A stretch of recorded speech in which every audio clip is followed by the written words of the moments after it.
اعوذ باللہ من الشیطان الرجیم بسم اللہ الرحمن الرحیم۔ حضرت عبداللہ ابن عباس رضی اللہ تعالیٰ عنہما سے روایت ہے کہ انہوں نے فرمایا، بہت غور سے سنیے گا تاکہ آپ محسوس کر سکیں کہ ہماری کون سی غلطیاں ہیں جس کی وجہ سے دشمن ہم پر مسلط ہو گیا یا دشمن ہم پر غالب آ جاتا ہے۔ تو حضرت عبداللہ ابن عباس رضی اللہ تعالیٰ عنہ نے فرمایا کہ جب کسی قوم میں خیانت ظاہر اور کھلا ہونے لگے تو اللہ تعالیٰ اس قوم کے دل میں اس کے دشمنوں کا خوف اور ڈر ڈال دیتا ہے۔ خیانت سے مطلب قطعی طور پر آپ یہ نہ سمجھیں کہ کسی کو مال دیا وہ کھا گیا، یہ خیانت، یہ تو ہے ہی۔ اگر کسی محفل میں کوئی بات ہوئی ہے اس بات کو لیک کرنا یہ بھی خیانت ہے، اور مال میں خیانت کا معاملہ تو اللہ رحم و کرم فرمائے اس حد تک اس کے اندر مسلمان تیزی سے آگے بڑھ رہا ہے کہ اللہ رحم و کرم فرمائے لیا اور کھا گئے، دینے کا نام تک نہیں۔ اور اسی کے ساتھ ساتھ اگر قوم کی کوئی امانت کسی کے پاس پڑی ہے تو اس امانت کے اندر بھی وہ بندہ خیانت کرتا ہوا نظر آتا ہے۔ جب خیانت عام ہو جائے، خیانت ہی ایک اتنا تفصیلی موضوع ہے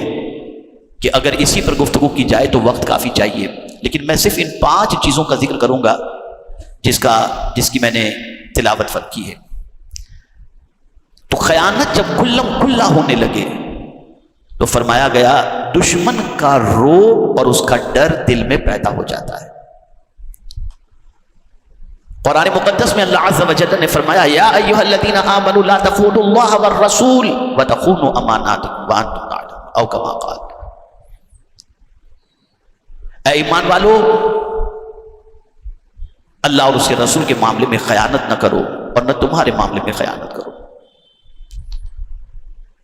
آج خیانت کے سلسلے میں ابھی فجر کے بعد ہی میں جب ایئرپورٹ سے ممبئی پہنچا اور فجر کی نماز کے وقت گھر پہنچا تو ہمارے گھر سے ایک کاروباری کو ایک خاتون نے کچھ پیسے تجارت کے لیے دیے تھے، تو نفع تو بہت دور کی بات ہے، وہ لے کے ایسا بھاگا ہے کہ ابھی تک شکل دکھانے کو تیار نہیں۔ یہ حال ہے ہماری قوم کا۔ تو یاد رکھیں خیانت جب کھلا ہونے لگے تو اللہ تعالیٰ دشمنوں کا خوف اور ڈر دل میں ڈال دیتا ہے۔ اب دوسری بات، اور جب کسی قوم میں زنا کاری پھیل جاتی ہے تو اس قوم میں بکثرت موتیں ہونے لگتی ہیں۔ تو آج نکاح مشکل ہو گیا، زنا آسان ہو گیا، اور زنا کاری اتنی بڑھ چکی ہے کہ جس کی کوئی انتہا نہیں۔ اور یہی وجہ ہے کہ زنا کاری کے عام ہونے کی وجہ سے آج انسانوں میں اور قوموں میں موتیں بڑی تیزی کے ساتھ ہو رہی ہیں، چلتے چلتے آدمی کا انتقال ہو جاتا ہے۔ ابھی 2 دن پہلے، منگل کے روز 3 دن پہلے میں ہبلی میں تھا، ایک بہت اچھے عالم حضرت مولانا چاند رضا صدیقی صاحب جو ہر سال موریشس میں تراویح سنانے جاتے ہیں، انہوں نے ایک ادارہ قائم کیا دھارواڑ کے اندر، اس سے ملنے کے لیے آئے۔ تو اتفاق سے مجھے کسی پروگرام میں نکلنا تھا اور لوگ نیچے کھڑے تھے، تو میں نے کہا انشاءاللہ پھر میں آپ سے تفصیلی گفتگو کرتا ہوں۔ انہوں نے کہا ٹھیک ہے۔ پھر رات کافی تاخیر ہو گئی تو میں نے کہا میں 22 تاریخ کو آتا ہوں تو پھر ملاقات انشاءاللہ آپ سے کریں گے۔ تو انہوں نے تفصیل لکھی کہ مجھے اس موضوع پر آپ سے گفتگو کرنی ہے، اگر زندگی رہی تو انشاءاللہ 22 کو ہم ملاقات کریں گے۔ اور کل صبح مجھے میسج آیا کہ ان کا انتقال ہو گیا، کچھ بھی نہیں تھا۔ 32 سال کا ایک شخص، ایک لڑکا چلتے چلتے بس گر گیا اور موت واقع ہو گئی، سائلنٹ، بالکل خاموش ہے۔ تو موتوں کا عام ہونا کسی قوم کے اندر یہ زنا کاری کے پھیلنے کی وجہ سے ہے، اس کو ذہن میں رکھیں۔ تیسری چیز، جو قوم ناپ تول میں کمی کرنے لگتی ہے اس قوم کی روزی کاٹ دی جاتی ہے۔ ناپ تول سے مراد گلے پر بیٹھ کر کے سامان تولنے والے کا ہی مسئلہ نہیں ہے، کپڑے والوں کا بھی مسئلہ ہے،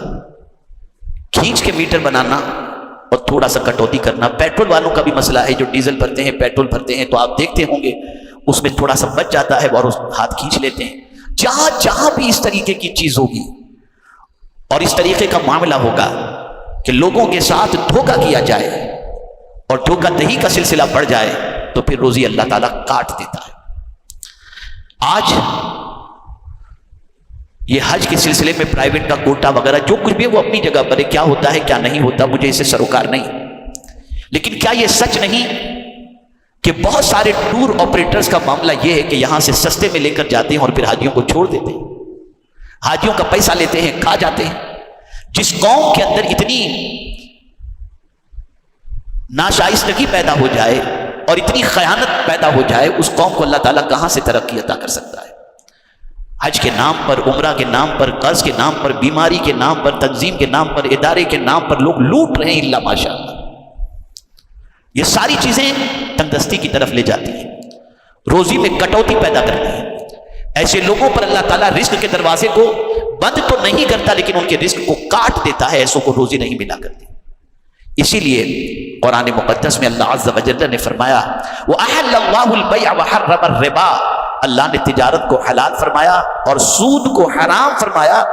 اور ساتھ ہی ساتھ اللہ عز و جل نے حلال کے اندر برکت فرمائی کہ رسول اعظم صلی اللہ علیہ وسلم ارشاد فرماتے ہیں کہ جو شخص جھوٹ بول کر کے اپنا مال بیچے، مال تو بک جائے گا، برکت ختم ہو جائے گی، اور جو کوئی سچ بول کر کے اپنا مال بیچے، اللہ تعالیٰ اس کے مال کے اندر نفع بھلے کم ہو لیکن برکت عطا فرمائے گا۔ اے رسول اعظم صلی اللہ علیہ وسلم کے دیوانوں، ان سارے کاموں کی تعزیر اللہ عز و جل نے رکھی ہے، میں اس کو تھوڑا سا آگے چل کر کے سمجھاتا ہوں آپ کو انشاءاللہ۔ تو جب ناپ تول میں کمی ہونے لگے تو اللہ تعالیٰ رزق کو کاٹ دیتا ہے۔ اور چوتھی چیز، جو قوم ناحق فیصلہ کرنے لگتی ہے اس قوم کے اندر خون ریزی بڑھ جایا کرتی ہے۔ ناحق فیصلہ، یہ میرا ہے بھلے حق پر نہیں لیکن فیصلہ اس کے حق میں کروں گا، یہ ناحق ہوا۔ آقا کریم صلی اللہ علیہ وسلم کی بارگاہ کے اندر ایک مقدمہ پیش کیا گیا، اس مقدمے کے اندر یہودی حق پر تھا لیکن نام نہاد کلمہ پڑھنے والا حق پر نہیں تھا۔ رسول اعظم صلی اللہ علیہ وسلم نے یہ نہیں دیکھا کہ یہ یہودی ہے یا یہ کون ہے، سرکار صلی اللہ علیہ وسلم نے یہودی کے حق میں فیصلہ فرما دیا، بات حق اسی کی فیور میں تھی۔ اے رسول اعظم صلی اللہ علیہ وسلم کے پیارے دیوانوں، اسی لیے قرآن مقدس میں اللہ عز و جل نے دو قوموں کے درمیان، دو لوگوں کے درمیان جب کمپرومائز کرانے کی بات آئی تو وہاں بھی خاص طور پر قرآن مقدس میں ایک لفظ آیا انما المؤمنون اخوۃ فاصلحوا بین اخویکم واتقوا اللہ، مومنین ایک دوسرے بھائی ہیں اور دونوں کے درمیان صلح کرا دو اور اللہ سے ڈرو۔ یعنی جب تم صلح کرانے کے لیے نکلو تو اس بات کا تمہیں خیال رہے کہ ناحق کسی کی فیور میں نہیں، اللہ سے ڈرتے ہوئے فیصلہ کرو، اور جو حق پر ہے اس کے حق میں فیصلہ کرو، اور جو غلط ہے اس کو غلط کہنے کے لیے تیار ہو جاؤ۔ میرے پیارے آقا صلی اللہ تعالی علیہ وسلم کے پیارے دیوانوں، آج فیملی کے اندر دیکھ لیجئے، میرج جہاں جہاں بھی ہو رہے ہیں، چند دنوں میں طلاق کی نوبت آ رہی ہے، اور فیصلے کے لیے بیٹھتے ہیں تو پھر وہی مسئلہ آ کر کے اٹک جاتا ہے کہ یار یہ اپنا قریبی ہے، اس کی بچی ہے، اگر کچھ بولیں گے تو خراب لگے گا، اس کا بیٹا ہے اپنا قریبی ہے، کچھ بولیں گے تو خراب لگے گا، کسی کے دوسرے مسائل پیدا ہو گئے تو اس کے اندر بھی یہ چیزیں آ جاتی ہیں۔ تو فرمایا گیا کہ جو قوم ناحق فیصلہ کرنے لگتی ہے اس قوم کے اندر خون ریزی بڑھ جایا کرتی ہے، قتل و غارت گری بڑھ جایا کرتی ہے۔ اس لیے جب بھی فیصلہ کرنا ہو حق پر، ناحق فیصلہ قطعی طور پر نہیں ہونا چاہیے۔ اب جو بات مجھے کرنی تھی، جس کے لیے میں یہ حدیث لے کر کے آیا ہوں، اس بات کو اچھی طریقے سے سمجھ لیں۔ آج ہم یہ کہہ رہے ہیں کہ دشمن غالب آ رہا ہے، ہم مغلوب ہو رہے ہیں، دشمنوں کا غلبہ ہوتا جا رہا ہے، ہم کمزور پڑتے جا رہے ہیں، ہماری پوزیشن دنیا کے اندر ایک کمزور ترین قوم کی حیثیت سے ہے، اور جو جب جہاں چاہے ہمیں پیروں تلے مسلتا ہوا نظر آتا ہے۔ کہیں تو مسلمان بالکل بے قصور ہیں اور کہیں مسلمان کسی حد تک قصوروار بھی ہیں، کہیں مسلمانوں کا امتحان ہو رہا ہے حق پر ہونے کے لیے، ہونے کی وجہ سے کہ یہ حق پر ہیں مسلمان، لیکن ان کو دبایا جائے، کچلا جائے، مارا جائے، زمینوں پہ قبضہ کیا جائے، اس طریقے سے ہو رہا ہے جیسا کہ آپ غزہ کے اندر دیکھ رہے ہیں۔ لیکن کہیں مسئلہ ایسا ہے کہ خود مسلمان اپنے کرتوت کی وجہ سے پریشانیوں کے اندر گرفتار ہے اور ان پر دشمن غالب آ رہا ہے۔ وہ پانچویں وجہ جسے بالکل ذہن کے اندر محفوظ کر لیں، جسے فرمایا گیا کہ جس کی وجہ سے دشمن جو ہے غالب اور مسلط کر دیا جاتا ہے، یہ اللہ مسلط کر دیتا ہے دشمنوں کو۔ فرمایا گیا اللہ سلط کا لفظ آیا ہے، اور جو قوم وعدہ خلافی کرے، جو قوم عہد شکنی کرے، وعدہ خلافی کرے، اس قوم پر اس کے دشمن کو غالب اور مسلط کر دیا جاتا ہے۔ جس قوم کے اندر بھی وعدہ خلافی ہوگی اس قوم پر اللہ عز و جل دشمنوں کو مسلط کر دے گا۔ کیا یہ سچ نہیں ہے؟ اگر ہم کاروبار کرتے ہیں تو ذرا دیکھیں پیمنٹ کے بارے میں، قرض لیتے ہیں تو دینے کے بارے میں، آنے کی بات کرتے ہیں تو آنے کے بارے میں، جہاں کہیں بھی ہم دیکھیں وعدے کے بہت کم پابند مسلمان نظر آتے ہیں۔ قرآن مقدس میں اللہ عز و جل نے فرمایا یا ایھا الذین آمنوا اوفوا بالعقود، اے ایمان والو وعدہ کرو تو پورا کرو۔ اس پر تفصیلی احادیث موجود ہیں، خود رسول رحمت صلی اللہ علیہ وسلم کی حیات طیبہ میں اس کے بہت سارے نمونے آپ کو ملیں گے، اور خود صحابہ کرام علیہم الرضوان کی حیات طیبہ میں، اولیاء کاملین علیہم الرضوان کی حیات طیبہ میں اس کے نمونے ملیں گے۔ اگر کوئی بندہ یہ چاہتا ہے کہ دشمن اس پر غالب نہ آئے، کوئی بندہ یہ چاہتا ہے کہ دشمن اس پر مسلط نہ ہو، تو اس کی ذمہ داری بن جاتی ہے کہ وہ وعدہ خلافی سے بچے۔ وہ جب وعدہ کرے اسے پورا کرنے کی کوشش کرے، عہد شکنی سے بچے، ورنہ قرآن مقدس اور احادیث رسول صلی اللہ علیہ وسلم کی روشنی کے اندر ہمارے لیے عروج کسی اعتبار سے بھی ممکن نہیں۔ اب کسی کے ذہن میں یہ بات آ سکتی ہے کہ کیا ان گناہوں کی بنیاد پر اس طریقے سے معاملہ ہو سکتا ہے؟ کیا ان گناہوں میں تعزیر ہے؟ تو میرے پیارے آقا صلی اللہ تعالی علیہ وسلم کے پیارے دیوانوں، جس طرح دواؤں اور غذاؤں میں اللہ نے تاثیر رکھی ہے، سر کا درد ہے، آپ نے کوئی ٹیبلٹ لے لی، اس دوا کی تاثیر یہ ہوئی کہ آپ کے سر کا درد چلا گیا۔ آپ کو چکر آ رہے تھے، آپ نے کھانا کھا لیا، غذا کی تاثیر یہ ہے کہ آپ کی کمزوری دور ہو گئی۔ تو جس طرح دوا کی تاثیر ہوتی ہے، غذا کی تاثیر ہوتی ہے، ایسے ہی میرے پیارے آقا صلی اللہ تعالی علیہ وسلم کے پیارے دیوانوں عمل کی تاثیر ہوتی ہے، اور عمل کی تاثیر مسلم ہے، چاہے وہ زبان کے ذریعے ہو، چاہے کردار کے ذریعے ہو، چاہے اشارے کے ذریعے ہو، ان کی تاثیر موجود ہے اور اس کا اثر انسان پر ضرور پڑا کرتا ہے۔ اے رسول اعظم صلی اللہ تعالی علیہ وسلم کے پیارے دیوانوں، آپ دیکھیں زبان سے الفاظ نکلتے ہیں، آپ اگر گالی بکتے ہیں تو سامنے والا آپ کا دشمن بن جاتا ہے، یہ آپ کے لفظوں کی تاثیر ہوئی۔ لیکن اگر آپ سامنے والے سے نرمی سے اور دعائیں دیتے ہوئے بات کرتے ہیں تو سامنے والا آپ کا دوست بن جاتا ہے، یہ لفظوں کی تاثیر ہے۔ ایک رشتے میں بندھے ہوئے میاں بیوی، شوہر غصے میں آ کر اپنی بیوی کے لیے 3 الفاظ استعمال کر دیتا ہے، اس کی تاثیر یہ کہ زندگی بھر کے لیے جو عورت حلال تھی وہ 3 لفظوں کی تاثیر کی بنیاد پر ہمیشہ کے لیے حرام ہو جاتی ہے۔ تو جس طریقے سے غذا کی تاثیر ہے،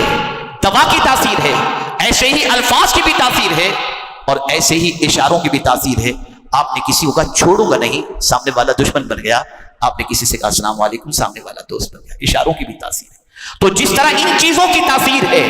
ایسے ہی یہ کام جو گناہ کے ہیں اس کے کرنے کی بھی اللہ عز و جل نے تاثیر رکھی ہے۔ اور یہ بات اچھی طریقے سے ذہن کے اندر محفوظ کر لو